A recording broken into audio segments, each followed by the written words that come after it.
Bonjour et bienvenue. Aujourd'hui, je fais la mise à jour de mes investissements sur la plateforme PrêtUp et on va regarder où j'en suis au niveau de mes impayés. Donc, voilà, il y a plusieurs projets qui sont en retard de paiement. On regardera ça tout à l'heure. Donc, à l'heure actuelle, j'ai un capital prêté restant à récupérer sur la plateforme de 643 euros. Donc, 643 euros d'investis à l'heure actuelle. J'ai 21 euros de capital en retard. 1,20 € de capital perdu. Puis après, cumul des intérêts bruts encaissés 142, intérêts bruts restant récupérés 49, cumul des intérêts nets versés 98, cumul du montant des impôts retenus 43, taux de rentabilité brute hors défaut de 9,11%. Ouais, donc quoi à dire, c'est que le capital perdu là, il a doublé. Bon, alors il était à 60 centimes, maintenant il est à 1,20 €. C'est pas énorme, mais le truc c'est que je n'ai pas d'informations au sujet de ce capital perdu. Je n'ai pas la moindre idée d'où il a été perdu, quoi. Donc là, je vais basculer sur le suivi de mes impayés, justement. Mais vous verrez que je n'ai pas l'information nulle part. Je n'ai pas reçu de mail non plus à ce sujet-là, rien du tout. Donc ça, j'aime pas trop. Donc manufacture des pianos de France, donc on voit en défaut depuis le mois de mai 2022, donc là ça commence à durer, donc voilà, en retard de 180 jours, voilà une échéance qui n'a pas été payée à partir, voilà, celle de mai, c'était la dernière hein, a priori je pense, non? Parce que nombre d'échéances déjà remboursées 9, nombre d'échéances à rembourser 0. Bon, bref, je sais pas. Mise à jour du 9 février, nous avançons dans la formalité du protocole transactionnel sur un apurement du montant restant dû sur une durée de 36 mois. Donc là, a priori, on va recevoir on va recevoir le reste, hein, tout ce qui nous reste à être remboursé, mais sur une durée de 36 mois, donc d'ici 3 ans. Avec ou sans les intérêts, je ne sais pas. Mais ok, bon déjà l'important c'est de récupérer même si c'est doucement, de finir par récupérer son capital. Ensuite, il y a JK Promotion, donc en défaut depuis février 2023. Donc là, voilà, c'est assez récent, mais c'est quoi tout ça là? Recouvrer, non, non, non, non. En fait, non, c'est la dernière échéance en défaut, en fait. Hein. C'est pas depuis combien de temps. Donc la dernière date de février, mais en fait, ils sont en défaut depuis août 2022. Enfin, ou en défaut ou en retard. Mais ils annoncent statut du projet en cours sain. Bon, alors on va lire ce qu'ils nous disent au sujet de ce projet. Donc, mise à jour du 21 février 2023. À l'issue d'une réunion organisée ce jour entre la société et ses deux partenaires bancaires principaux, un protocole d'accord a été signé. Ce protocole reste à valider par le tribunal de commerce sous une dizaine de jours, obligatoire pour faire valider la fin de la médiation. Cela permettra aux différents chantiers de redémarrer et de faire remonter de la trésorerie sur la holding. À ce moment-là, nous pourrons reprendre l'encaissement des échéances mensuelles PrêtUp et finaliser les modalités de remboursement du financement PrêtUp. Donc, mais entre parenthèses, ils indiquent du capital prêté. Donc ça veut dire que on ne sera pas remboursé de nos intérêts. Enfin, je sais pas, en tout cas, c'est comme ça que je le lis. Donc c'est un peu bizarre parce qu'eux, ils reprennent leur chantier, tout ça. Mais ils vont ne rembourser que le capital. Donc c'est-à-dire qu'ils ont eu un crédit gratuit. Je sais pas. Bon, bref, passons. Ensuite, PLP. PLP, donc voilà, projet qui est donc dernière échéance en défaut en février. Il y en avait une autre en janvier qui était en défaut. Donc qu'est-ce qu'il nous annonce de beau? Sur tous les projets en défaut, là, j'ai 20 euros d'investi à chaque fois. Donc, mise à jour du 20 février, le prélèvement de l'échéance du mois de février n'est pas passé. Nous avons exigé à l'entreprise une régularisation dans les meilleurs délais. Nous sommes déjà à 2 échéances non réglées de suite. Et ouais, bien vu l'aveugle, il y en a 2. Alors, qu'est-ce qu'on a d'autre? GAEC du Cernois. Eh ben, vas-y.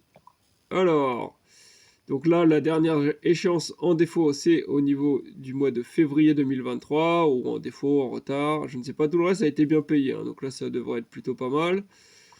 Donc, mise à jour au 23 février, suite à un point avec la gérante. La régularisation interviendra sur début mars. Bon, voilà, celui-là, je pense que ça va aller tranquillement, tout va bien se passer. Cashware, Cash Converters. Donc là, dernière échéance en défaut en février 2023, mais voilà, ça dure depuis août 2022, donc ils sont en procédure collective. Donc on va lire tout ça. Suivi du recouvrement, mise à jour du 20 février 2023, transformation du redressement en liquidation judiciaire. Le tribunal de commerce a considéré que les éléments d'activité ne permettaient pas une poursuite de l'activité de l'entreprise. Il n'y a pas d'action à mener, comme la créance a déjà été déclarée. Donc là, voilà, va falloir attendre beaucoup de temps parce que les procédures de redressement judiciaire, j'ai l'impression que ça peut durer longtemps. E-Tech, SARL, E-Tech. Donc là, dernière échéance en défaut au niveau, elle date de février 2023, mais il y en a eu d'autres auparavant. En fait, c'est en défaut depuis le mois de novembre 2022, ou en défaut ou en retard. Hein. Je dis défaut maintenant. Ok, donc et la dernière qui était bien payée correctement, c'était en juillet 2022. Donc, mise à jour au 8 août 2023, nous n'avons pas eu d'avancée sur ce dossier. Nous avançons en parallèle de nos relances sur une procédure en recouvrement judiciaire. Demande d'injonction de payer au tribunal de commerce. Alors là, on est au tout début de la procédure judiciaire. Donc, voilà. Là, pareil, il va falloir être patient. Donc voilà, et nulle part j'ai vu d'informations comme quoi j'avais un capital perdu. D'où ça pourrait provenir, c'est 1,20€. Je n'en ai pas la moindre idée. Bref, je leur enverrai un message à l'occasion pour en savoir plus. Alors, le suivi de mes investissements, donc depuis la mise à jour du 26 juin que j'avais faite, donc il y a 8 mois, où j'avais 1086€ d'investis sur cette plateforme, je n'ai maintenant plus que 643€. Donc un bon 440€ de retiré de la plateforme, de désinvesti.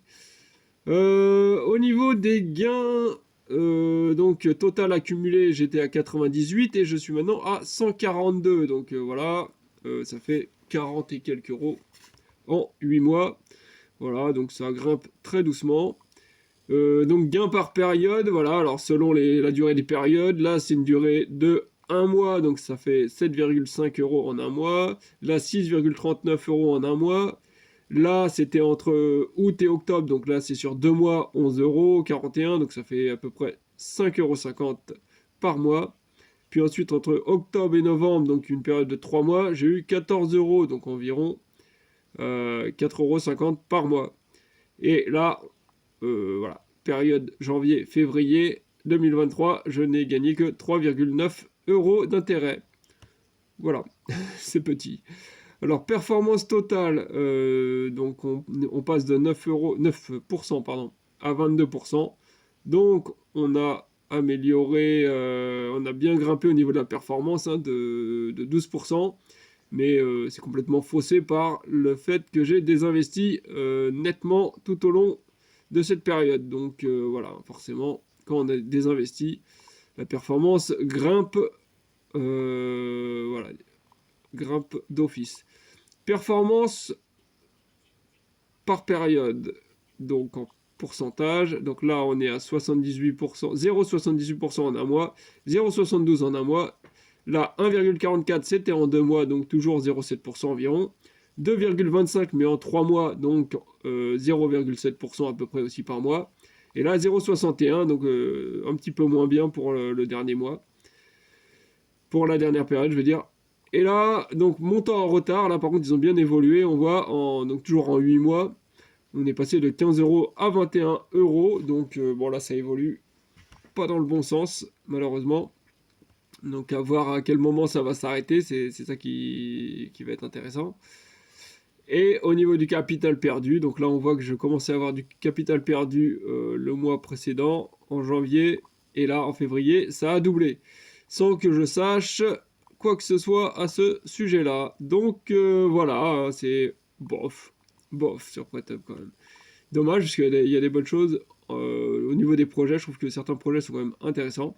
Là, j'essaye de réinvestir, voilà, mais petit à petit, seulement les sommes qui me sont remboursées, euh, en essayant de bien choisir le projet. Mais bon, si jamais ça s'empire encore un petit peu plus, là, j'arrêterai à nouveau et je désinvestirai tout au fur et à mesure.